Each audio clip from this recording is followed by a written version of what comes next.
Summer of Chevy time, summer of Chevy time. Let's figure out which teams he might actually make a trade with on tonight's episode of Locked On Winnipeg Jets.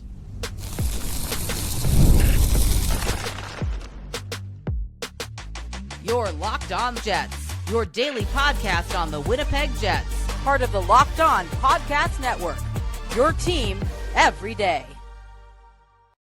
Greetings, friends, and welcome to tonight's episode of Locked On Winnipeg Jets, part of the Locked On Podcast Network, your team every day. I'm your host, Harrison Lee, an avid Winnipeg Jets fan and an online blogger. You can follow me on Twitter at HLivingLoco and at LO_Winnipeg Jets. Thanks for making Locked On Jets your first listen of the day every day. If you like what you're hearing, be sure to like, follow, and subscribe on all of your favorite podcasting platforms and YouTube. Doing so, of course, is always free of charge and ensures you never miss another episode. Most of all, though, we just love and appreciate your support. Tonight's episode, we have a lot to talk about with respect to potential trade partners for the Jets, and there's a lot of good candidates. There are some teams that I think fit a little better than others, and we're going to explore teams from out east for the most part, especially from the Atlantic Division. I think the Atlantic might generally hold some really interesting squads and players that might fit what Winnipeg needs, both in the near term and the longer term. So we'll dive into all of that and also give you a brief update on what it looks like to be our upcoming Stanley Cup Finals matchup. But first, let's start out east, right? This summer, the Jets need a couple of things. I think tonight's focus is primarily going to be on forwards, because the Jets on the defensive side of things, they don't necessarily have as pressing a need, in part because they've got a huge contract backlog. Now, personally, I'd love to see a big right-sided upgrade for the top four, but I know that this summer in particular is probably not going to be the year. I think Salamonson is likely labeled to be that guy for the future, and I doubt that the Jets really make a move, especially since they just extended Neil Pionk. So I'm going to look more at forwards. I think this is where Winnipeg has a lot more opportunity to make an impact. Two guys that I'm looking at from the Boston Bruins, David Pastrnak and Pavel Zacha. Now, listen, I know that we're talking about Pastrnak, who's one of the very best forwards in the league, and he is a stretch dream goal. I would describe a Pastrnak trade as likely fantasy, but if the Bruins are looking to change things, you know, he's 29. He's getting up there in years. He's got another 6 years on his deal, including this upcoming season. So, you know, he's not getting younger. And at this point, Pastrnak could really chase a ring with a major franchise. I think almost any team would basically be foaming at the mouth to add a player of his caliber. Because he has an 11+ million contract cap hit, that makes it a little trickier. And of course, he'll have a no movement clause for the next few years. So you're going to have to figure out if there's a way to maybe get him to move out of Boston. You know, given how the Bruins are recently and what this team is looking like, I don't know if that's really the hard part. I think it's finding a trading partner that can both afford his cap hit and the asset hit that it would take to bring him in. I describe him as like the top of the line, you know, once in a lifetime kind of trade of a superstar. If we're talking about Elias Pettersson, Pastrnak is in that tier of player, and it's very unlikely to me that he gets moved this summer. But again, if the Bruins really want to shake things up, he's a guy that I could see potentially fitting the bill. Now, if we're talking about more realistic targets, Pavel Zacha might be an intriguing one. The thing with Zacha is that, you know, I've always felt he has, to some degree, some cosmetic issues with how he creates offense. I would say that since joining the Bruins, he's really taken flight, and I don't know if it's because he's just playing with tons more talent to work with up top. You know, for a while, he was kind of like their de facto 1C. And so because of that, and because he's getting ice time with some of their best forwards like Pastrnak and stuff, I don't know how much I read into his success being on his own merits and how much is his team's merits. But if you're looking for a really good middle six two-way shutdown center type, Zacha has generally had a very positive defensive impact. I don't know if that's necessarily the profile that I would want the Jets to target, but he signed at a very reasonable cap hit. He does have, again, a modified clause, which you'd have to, maybe take a little bit of a look at. I'd imagine, Canada's probably on a no-trade list, but you never know. Maybe Winnipeg would be an option for him to waive to. And he could be a nice backup to Adam Lowry. Lowry's getting up there in years. He's not the same top-end center that he was maybe under Bones, and I think age is maybe catching up a little bit. It's partly because he's being asked to do so much, and I feel like the Jets maybe should dial back his responsibility just a bit, give him somebody to share that burden, and I think Zacher could actually do it. Pavel is very good. I think with the Jets, he'd be a very Scott Arniel kind of player, and he does have enough finishing talent to not be a complete black hole. So I think that there's something there. I would definitely consider it. I don't know how much he would necessarily cost. Again, he's on a very budget friendly contract, but he's only got 2 years, including this upcoming season, in terms. So it's not like he's really looking to be a 4 or 5 year player. This is a guy that you're bringing in for the next couple of seasons on a short term sort of trade. Again, I kind of like it. I think that there's something there. I'd be very intrigued. Not something that I would say is my first port of call, but if you're looking for a guy who could kind of become your Lowry number 2 with some hands, hey, I'd be very intrigued at what the asking price is.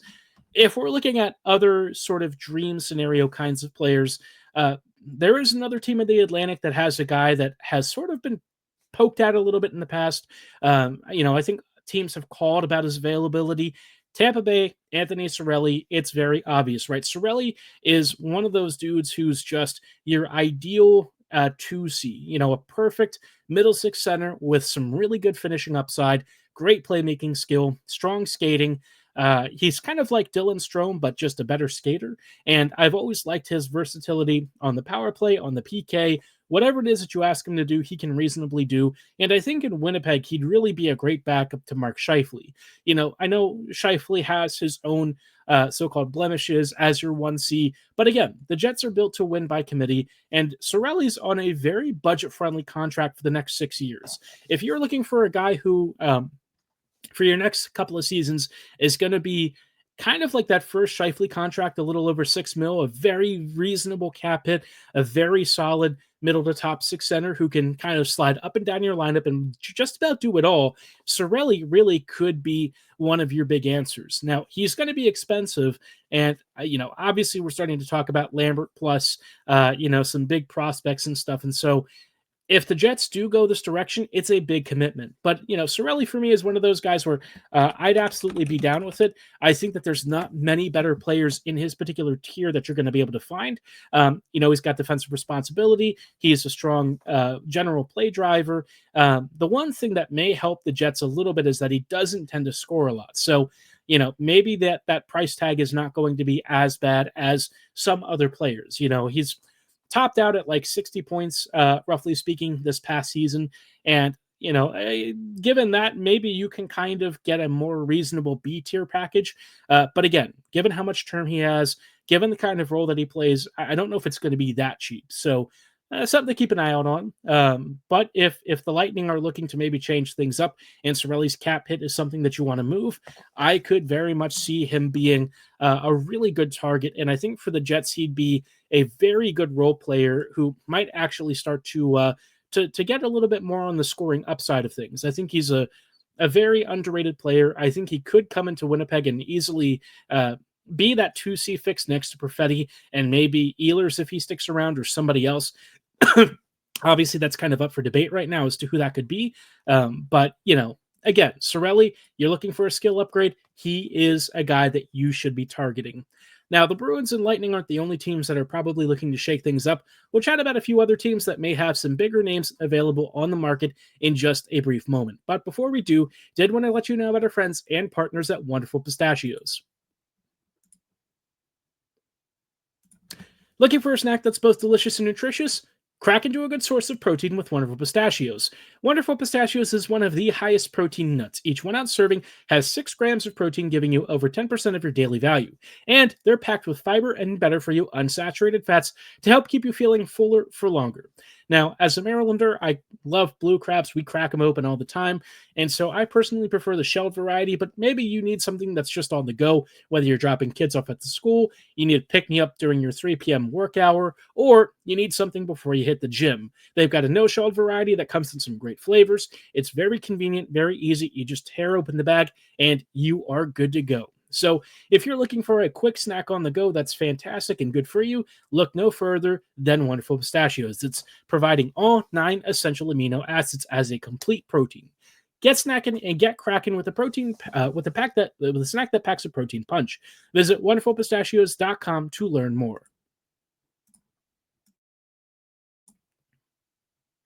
Hey friends, and welcome back to this episode of Locked On Winnipeg Jets, part of the Locked On Podcast Network, your team every day.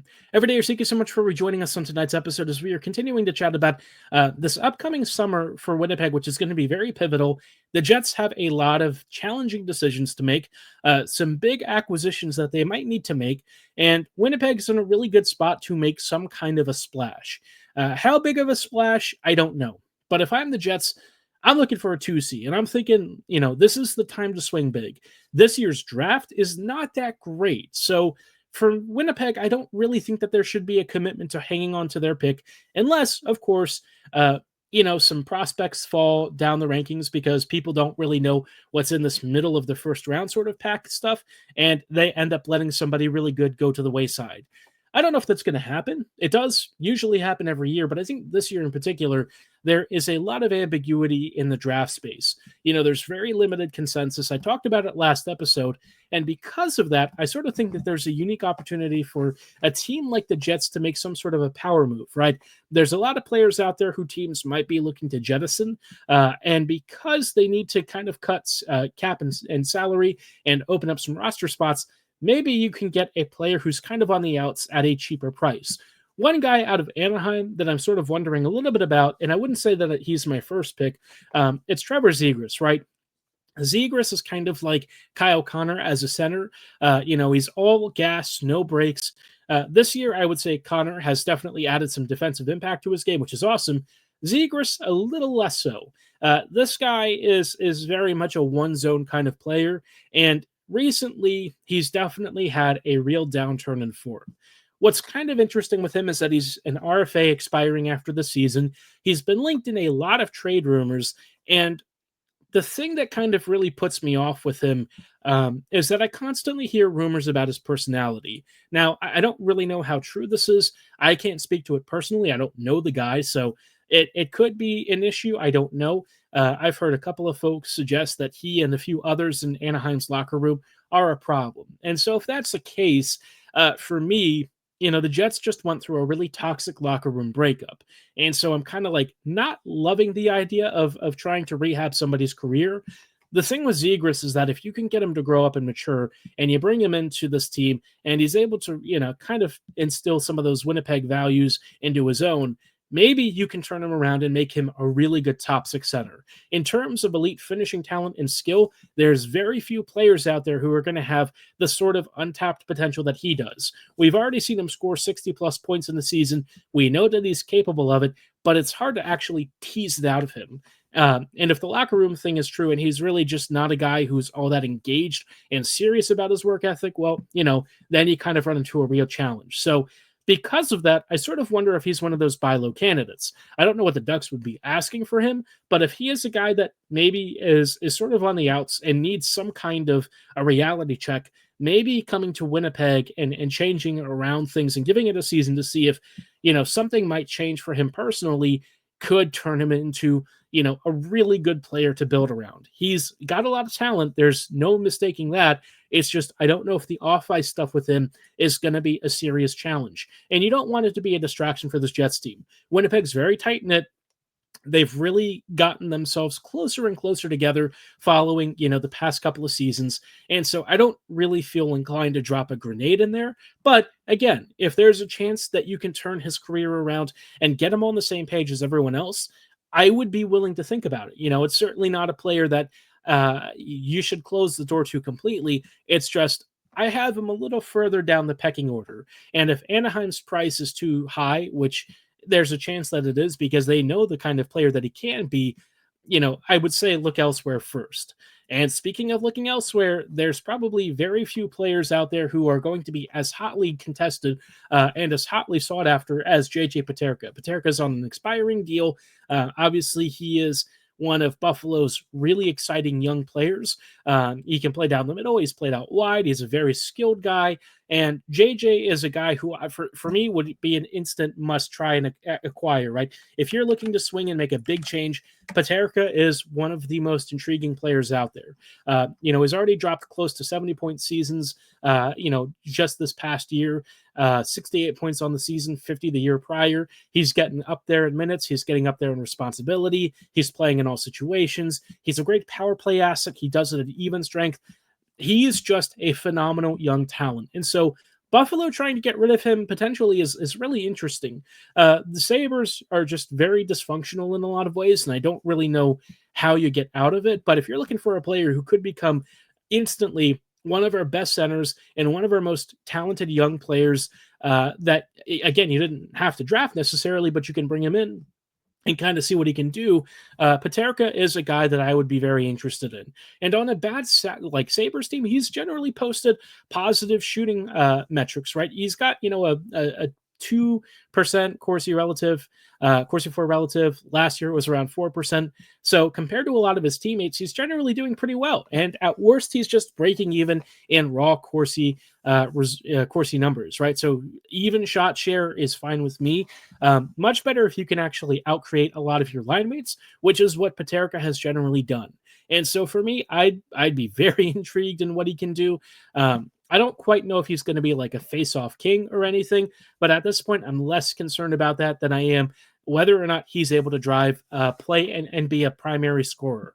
And so far, he looks to be one of the really good ones that's going to be available. So if the Jets want to swing big and go after a really well sought after, well thought of RFA and make a big splash with Buffalo, that's the kind of team I would do it with. The only problem is it's probably going to cost you a Perfetti or something. I think that's very likely. The only way that I could see this not happening is if the Jets are able to dangle maybe like, a Lambert, a Barlow, and something else as part of some larger package. I just don't think you're going to get out of this one cheaply. And you shouldn't, right? Peterka is an amazing player, and I just don't see how a team avoids paying up for him because he is that good. So, hey, Winnipeg, if you're listening, JJ Peterka might be, or at least should be, near the top of your most wanted trade list. The last team I kind of want to visit and stop briefly in is the Detroit Red Wings. Now, the natural one that everyone brings up is Dylan Larkin, but Larkin just had a kid. I don't think that he's all that interested in leaving, as far as I know. I could have misread that completely, but my general impression is that he is likely to stick around. So I'm not really looking at him. The guy that I'd actually be really intrigued by is Alex DeBrincat. DeBrincat's one of my favorite wingers over the past several years. He's very creative. He's got a lot of finishing talent. He is an elite, top 6 right wing. And obviously, with the Red Wings kind of needing to restructure things, probably start to tear it down a little bit and rearrange some pieces, DeBrincat might be a guy that's available. He's got 2 years left. He's got a modified no trade clause, and he's under $8 million. If the Jets are looking for the closest thing that you can find on the market to an Ehlers replacement, DeBrincat might be your guy. And for me, I've always thought very fondly of him, especially from his Chicago days. He's pesky, he's skilled down low, and he is an absolute handful in space. He can play at even strength and score on the power play too. He's a very fun player, and I think if you bring him into a team like Winnipeg, he will absolutely shine. The only problem is again, he's not going to be a solution to your lack of a 2C, but maybe you can kind of flex somebody down the middle and figure it out from there. But DeBrincat past several years has basically been a 70-odd point player. I really see no reason not to give him a shot if he's willing to come here. Again, the no trade clause could be a tricky situation, but in terms of elite finishing talent and stuff, there's not going to be many players who are going to be available on the market that can give you the same kind of talent that he brings with his lethal release. Curious to know how you feel about that one, though. Would you be down for DeBrincat? What do you think it would cost? I would expect it to be pretty hefty. I'm sure Yzerman's going to ask for first, a top prospect, and probably next year's first, not this season, next year's, a top prospect and something else plus. A 2-year deal with him for 2 full seasons is going to be killer. He's going to be a fantastic player, and I'm sure that a 70-point guy is going to fetch a pretty huge haul, especially when you consider that he's gotten 70 points playing like 17 and a half minutes. So keep that in mind. If you prorate his scoring to bigger ice time and more responsibility, it could absolutely explode to 80 or 90. So a lot of excitement there. He's the guy that I would love to see in a Jets uniform, but curious to know who you'd actually prefer, right? Is there another player out there that you're more in tune with and you think would actually come to the Jets? Drop your thoughts and comments below or at my social medias at HLivingLoco and at LO_Winnipeg Jets. In just a brief minute, though, I did want to chat a little bit about some of the recent playoff updates and how those series are going. Obviously, we're in the conference finals, and it looks like we're going to have a shorter run to the Stanley Cup finals than initially thought.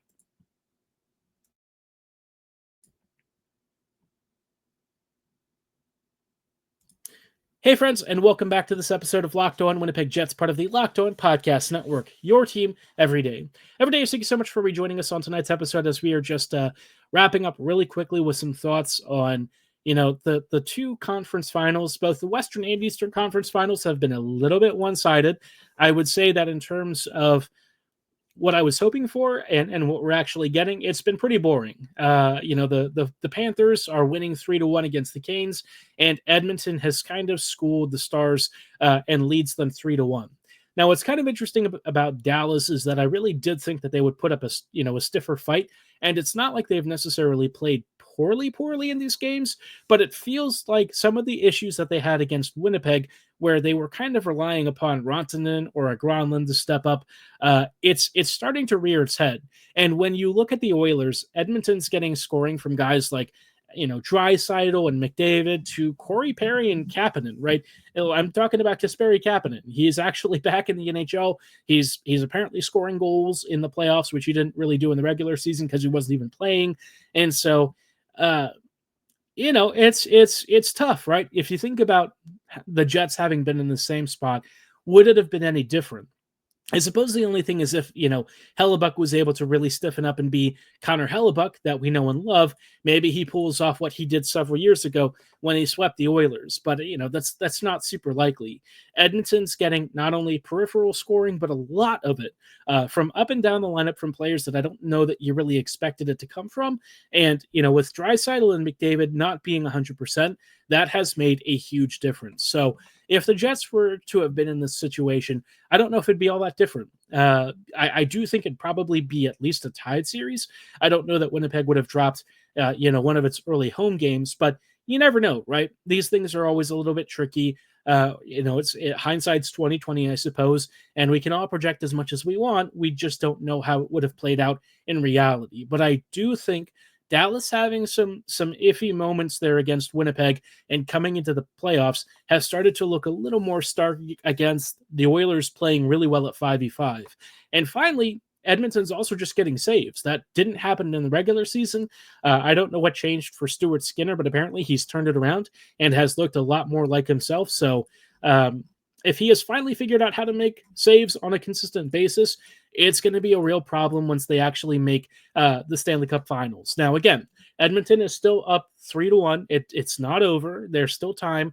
But I would say, for the most part, on Game 5, we are probably expecting the Oilers to win on the road, or at the very least win in Game 6 and advance to their second straight Cup final. I will say that if they lose a second consecutive Cup final, that's actually going to be really funny. I guess I would have some schadenfreude moments here. Not that I necessarily root to watch other teams lose, but there's a few that I'd probably prefer not to win, if you catch my drift. The other series, Florida, Carolina, it's really not been close for the most part. Carolina finally won a game, and it was partly because the Panthers are pretty banged up and have got some guys missing, but they're expecting most of their top players to come back that are currently out for Game 5. So I would expect that it's going to be a pretty decisive victory. The Panthers have been the much better team. They're going to have home ice advantage again, and I think they have it. I think it's actually reversed. I think Carolina gets home ice advantage for this one. But Game 5, the Panthers have no problems winning on the road. They've already done it. I would expect Florida to kind of finish this one out.